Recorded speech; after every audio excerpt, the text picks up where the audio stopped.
Next gen நேயர்களுக்கு அடியேன் உங்கள் சிவசக்திமான் வணக்கத்தை தெரிவித்துக் கொள்கிறேன். இந்த பதிவுல சனி பெயர்ச்சி பலன்கள் தான் சொல்ல போறோம்.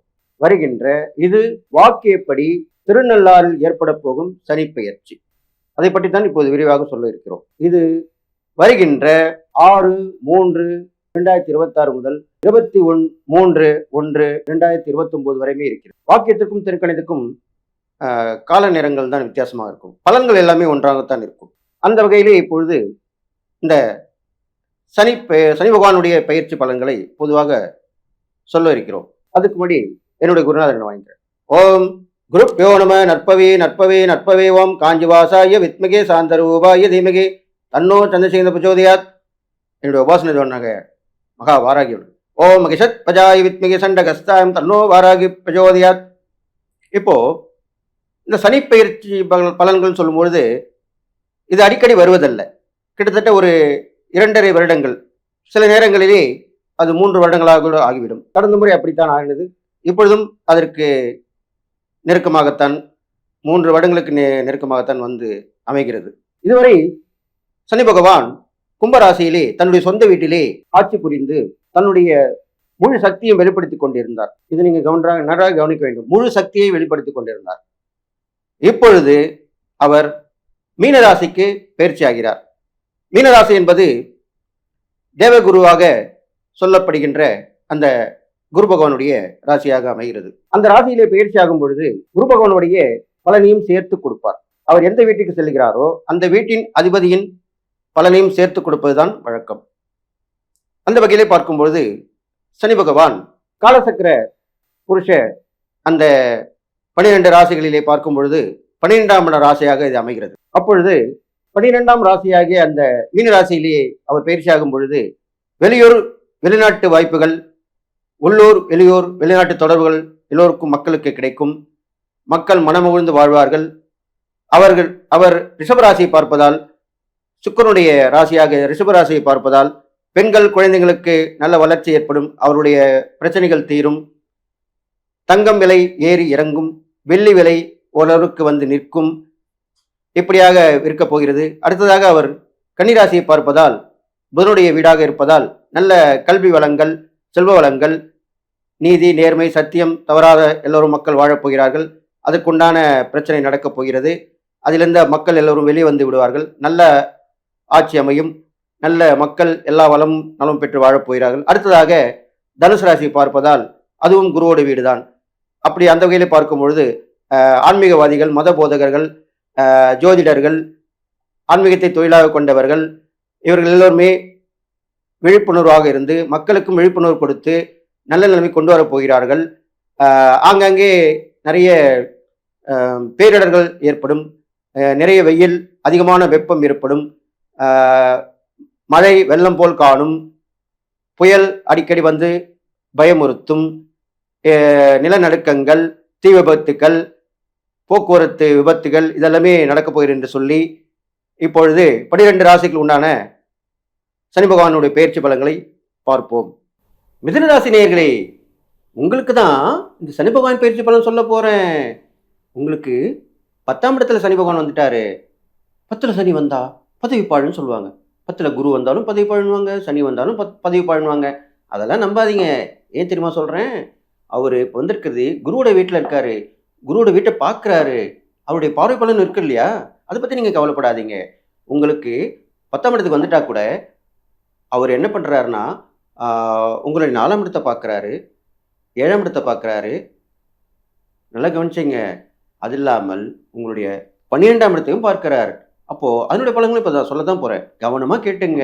நீங்கள் தான் முக்கியமாக கவனமாக கேட்கணும். ஏனென்றால் இது வரைக்கும் பிரச்சனை இருந்ததெல்லாம் இப்போ உங்களுக்கு விலகி நன்மை நடக்க போகுது. அதுக்கு தான் சொல்கிறேன். 10ஆம் இடத்துல சனி பகவான் வந்துட்டா உங்களுக்கு பார்த்த இந்த வேலையிலே ப்ரொமோஷன் கிடைக்கும். நல்ல தொழில் பண்ணுறவங்களுக்கு தொழிலில் வளர்ச்சி ஏற்படும். வியாபாரம் பண்ணுறவங்களுக்கு அங்கங்கே பிரான்ச் போடுவீங்க. நிறைய பார்த்தீங்கன்னா சில பேர் ஒரு இடத்துல கடை போடுவாங்க. டக்கு டக்குன்னு போட்டுக்கினே போயிட்டே இருப்பாங்க.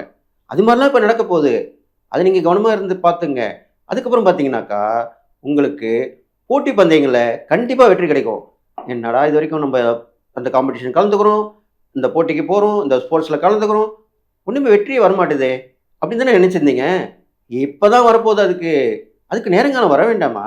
அது நீங்க தெரிஞ்சுக்க வேணாமா? அதனால இப்ப கவனமா நல்ல நேரம் வந்திருக்குன்ற போது, நீங்க அதுல முழு மூச்சா இறங்கணும். அதுதான் முக்கியம். ஸ்போர்ட்ஸ்ல வெற்றி பெறுவீங்க, போட்டி பந்தயத்துல வெற்றி பெறுவீங்க, காம்படிஷன்ல வெற்றி பெறுவீங்க, பேச்சு போட்டியில கண்டிப்பா வெற்றி பெறுவீங்க. ஏன்னா உங்களுக்கு அது கைவந்த கலை. திட்டம் போடுவீங்க, அது மாரி செயல்படுத்துவீங்க. எல்லாமே நடக்கப் போகுது. 12ஆம் இடத்தை சனி பகவான் பார்ப்பதால், கண்டிப்பாக வெளியூர், வெளிநாட்டு பயணம் அடைந்தே தீர்வீர்கள். வெளியூர்ல போனீங்கன்னா ஓரளவுக்கு சம்பாதிப்பீங்க. வெளிநாட்டு போனா நெறைய சம்பாதிப்பீங்க. அது மாரி தான் நடக்கப் போகுது. அதே மாரி தொழில் மூலியமா இருக்கலாம், வியாபாரம் மூலியமா இருக்கலாம், உத்தியோகத்தின் மூலியமா இப்படி வேணாலும் இருக்கலாம். ஆனா போய் சேருவீர்கள். கண்டிப்பாக போவீர்கள். வருமானத்தோட வந்து சேருவீர்கள். இதுக்கப்புறம் பார்த்தீங்கன்னா, 4ஆம் இடத்த பார்க்குறார்ல, அது நான் சொல்லணும் தானே ஆவணும். நெறைய வண்டி வாகனங்கள் வாங்கிடுவீங்க. வண்டி வாகனம் தொழில் பண்றவங்க நல்லா விஸ்தரிப்பு பண்ணுவீங்க. டிராவல்ஸ்ல இப்ப இருக்கிறவங்கலாம் நல்லா ஜோரா இருக்க போறீங்க. அது இல்லாமல் ஆரோக்கியம் வந்து நல்லா உங்களுக்கு உடம்பு சீரா இருக்க போகுது.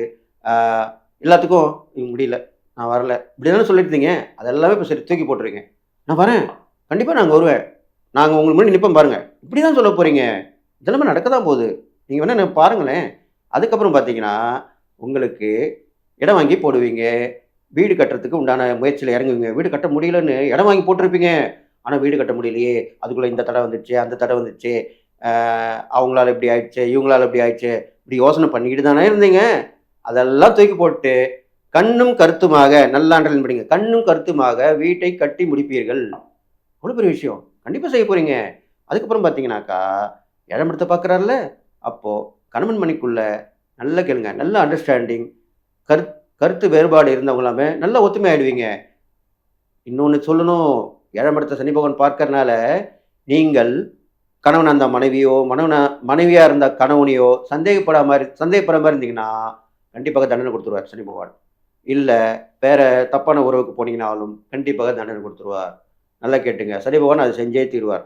நீங்க உங்க கணவன், உங்க மனைவியோட இருக்கணும், ஆசைப்படணும், சேரணும்னு நெனச்சீங்கன்னா, கண்டிப்பா சேர்த்து விட்டுருவார்.